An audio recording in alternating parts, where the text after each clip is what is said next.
Hello everyone, welcome to our channel. This is Srishti Agarwal. तो मैं आप सभी कक्षा 8 के स्टूडेंट्स के लिए लेकर आई थी इंग्लिश की वर्कशीट्स के सॉल्यूशन, जिसमें हमने काफ़ी सारी वर्कशीट्स के सॉल्यूशन देख लिए हैं।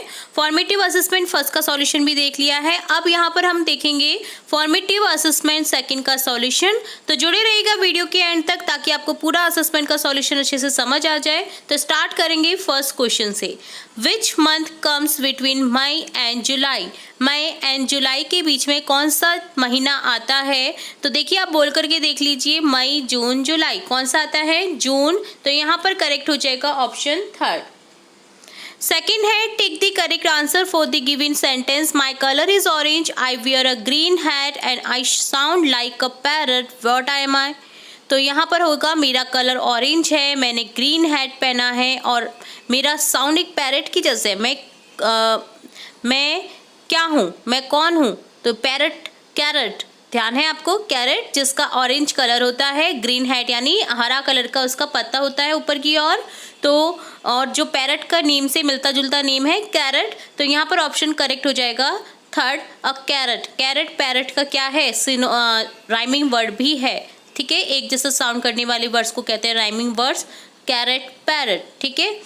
देन है third question, take the correct option for the given symbol. यहाँ पर एक आपको सिंबल दिया गया है, चित्र दिया गया है, पिक्चर दी गई है, जिसके लिए आपको करेक्ट वर्ड चूज करना है। यहाँ पर क्या हो रहा है? बच्चा एक जो है जेंट्स जो है एक क्या कर रहे हैं? बर्तन साफ कर रहे हैं। तो यहाँ पर हो जाएगा वॉशिंग डिशेज, बर्तन धोने को बोलते हैं वॉशिंग डिशेज। तो यहाँ पर ऑप्शन थर्ड करेक्ट हो जाएगा।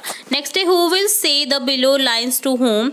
आई will take 3 plates and will please give a wrap cup to। तो यहाँ पर कौन कैसे क्या बोल रहा है वो आपको देखना है। आई विल टेक 3 plates, मैं 3 प्लेट लूँगा, and please gift wrap a cup too, और गिफ्ट रैप करिए एक कप को भी। तो ये कौन बोल सकता है? एक खरीदार सेलर को, जो बेच रहा है दुकानदार को। तो यहाँ पर हो जाएगा बायर टू अ सेलर, एक खरीदार सेलर को बोल रहा है। तो यहाँ पर ऑप्शन फर्स्ट करेक्ट हो जाएगा। फिफ्थ क्वेश्चन है, right 5 things that you can eat. आपको 5 चीज़ों के नाम लिखने हैं जो आप खा सकते हो। तो यहाँ पर कोई भी आप 5 चीज़ों के नाम लिख सकते हैं। मैंने जैसे लिखा है मैंगो, एप्पल, ऑरेंज, पपाया, बनाना, ये सभी फ्रूट्स के नेम लिखे हैं मैंने। आप जो भी आप खाते पसंद करते हैं उन चीज़ों को भी लिख सकते हैं। देन है 6th question, right about the given object without mentioning their name. आपको ऑब्जेक्ट जो है, ऑब्जेक्ट का मेंशन नहीं करते हुए क्या करना है? ऑब्जेक्ट के बारे में बताना है, नेम नहीं आना चाहिए, ठीक है। जैसे pen, the pen is use for writing, एक पेन राइटिंग के लिए यूज में लिया जाता है। Chair, it is use to sit. तो यहाँ पर हो जाएगा चेयर क्या है? बैठने के यूज में ली जाती है। तो देखिए, ऑब्जेक्ट का नेम नहीं आपको मेंशन करना है। तो यहाँ पर देखिए, पेन को आप करेक्ट कर लीजिएगा, it is use for writing, ठीक है, it is use for writing. तो यहाँ पर द पेन को नहीं लिख करके आप लगा देंगे इट, ठीक है। तो यहाँ पर ये करेक्ट कर देना। नेक्स्ट है, read the given passage and answer the following question. आपको पैसेज दिया है जिसे आपको रीड करना है और आंसर करने हैं करेक्ट वे में। चलिए, यहाँ पर पहले रीड करेंगे पैसेज को। My sister and I were playing under the tree in our garden. हमारे गार्डन में एक ट्री के नीचे, एक पेड़ के नीचे मैं और मेरी सिस्टर खेल रहे थे।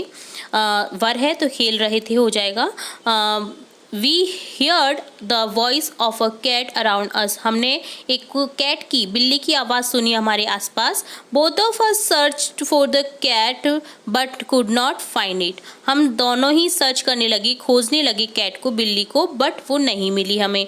We got tired and lay down on the ground. हम बहुत थक गए और हम लेट गए ग्राउंड में। And there it was up on the branch. तो हमने देखा कि वहाँ पर ब्रांच की, जो उस पेड़ की ब्रांच है, शाखा है, उसके ऊपर हमने देखा स्टक ऑन द ट्री, जो कैट है वो स्टक, फंसी हुई थी उस ट्री पर। We called our father. हमने हमारे पापा को बुलाया। He saw it. उन्होंने देखा। And decide to climb the tree and set it free. वो उन्होंने चढ़ने का निश्चय किया उस ट्री पे और उसे फ्री करने का निश्चय किया। ही बॉट अ लैडर, उन्होंने लैडर लाया, जो सीढ़ियाँ होती है उनको लैडर बोलते हैं, लैडर लाया एंड स्टार्टेड टू क्लाइंब, और चढ़ना प्रारंभ किया। My mother told him to be careful, हमारी मदर ने उन्हें केयरफुल यानी सावधानी पूर्वक रहने के लिए कहा। ही लाफ्ड, वो हंसी, but suddenly his foot slip from the ladder, वो हंस गए उनकी बात पर कि केयरफुल होना है। अरे ये कैसी बात कर रहे हो, कोई हंसता है ना, आपको कोई इंस्ट्रक्शन देता है कि आप केयरफुल रहें बट आप हंस करके निकाल देते हैं, तो उन्होंने भी ऐसे ही किया, बट अचानक से उनका जो पैर है वो स्लिप हो जाता है लैडर से। तो ये है एक पैसेज। अब यहाँ पर क्वेश्चन देखेंगे, why do you think the children could not find the cat? Because they did not look up for the cat, वो नहीं देख पा रहे थे कैट को।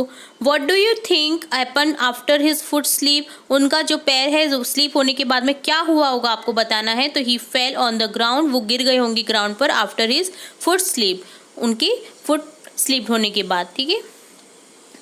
What some other works that we use a ladder for, तो यहाँ पर हो जाएगा reaching high areas for cleaning, storage, painting और मेंटेनेंस और आउटडोर रीपेंट।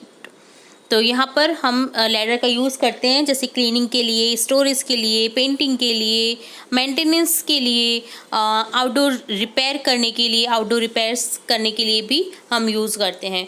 तो यहाँ पर इस तरह से आपको आंसर करना था। तो ये डन होता है आपका फॉर्मेटिव असेसमेंट सेकंड का सॉल्यूशन। तो इसी तरह अब आगे के सॉल्यूशन भी देखेंगे, और भी इंपॉर्टेंट वीडियोस आपकी कक्षा से रिलेटेड देखेंगे, चैप्टर्स की वीडियोस देखेंगे, और भी इंपॉर्टेंट क्वेश्चंस देखेंगे हम आपके सब्जेक्ट से रिलेटेड। तो जुड़े रहें इसी तरह हमारे चैनल के साथ। वीडियो को पूरा देखने के लिए धन्यवाद।